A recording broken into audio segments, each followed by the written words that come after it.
Canadian agriculture and agri-food are heavily reliant on export markets and trade.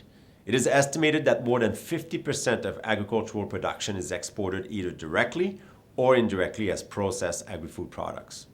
In 2018, Canada was one of the 5th largest exporters of agricultural commodities and one of the top 15 largest exporters of agri-food products.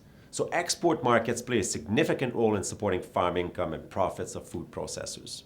In this short clip, we'll investigate Canadian exports under 2 different angles, from a commodity standpoint and from an export market perspective.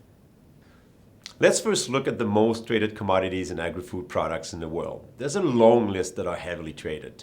And in this list, you'll find pulses, soybeans, wheat, corn, some beef and pork products, chocolate, food preparations, rice, citrus fruits, some varieties of nuts, palm oil, poultry, and cheese.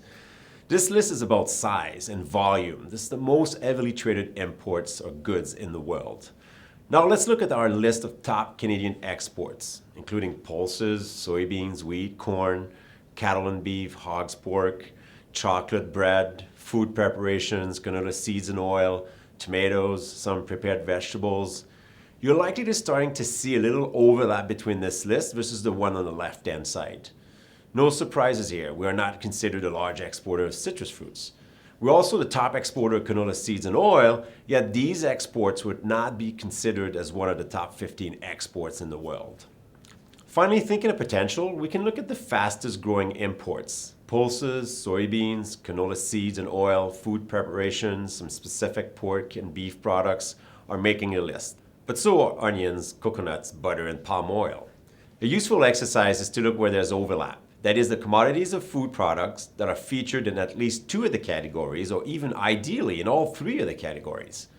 There are a few products that qualify as meeting all 3 criteria. Pulses, soybeans, and food preparations are examples that meet all 3 conditions, highlighting potential for Canada to grow its exports. Other commodities of food products meet 2 of the 3 conditions and offer significant potential. Canola seeds and oil are an example. Beef and pork products qualify as high potential for some specific product lines. The United States is the largest market for Canadian agriculture and agri-food exports.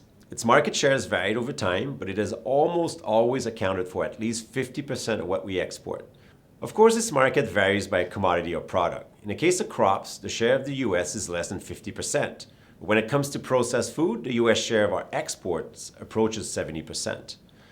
When a market represents a sizable share of what we export, it is normal and desirable, perhaps, to want to diversify exports to manage risks related to market access, or simply the idea that we can lose competitiveness for any given reason in any given market at any given time. Let's use wheat as an example. Egypt was the largest wheat importing country in 2018, followed by Indonesia, Italy, the Philippines, Japan, Brazil, Nigeria, Spain, Turkey, and the Netherlands. Many of these countries are also top export markets for Canada, for example, Indonesia, Japan, and Nigeria. But our largest export destination for Canadian wheat is the US. The US market was the 15th largest importer in 2018. Where are wheat imports growing the fastest? Philippines, Chile, the Netherlands are examples of fast-growing importers in recent years. These have not been very significant destinations for Canadian wheat and present an opportunity for us to diversify the countries we export wheat to. Bottom line is that competitiveness and diversification are 2 key drivers of farm income and profits of food processors. There are many other drivers, such as market access rules, exchange rates, etc., that have an impact on our ability to export, but we have little control over these.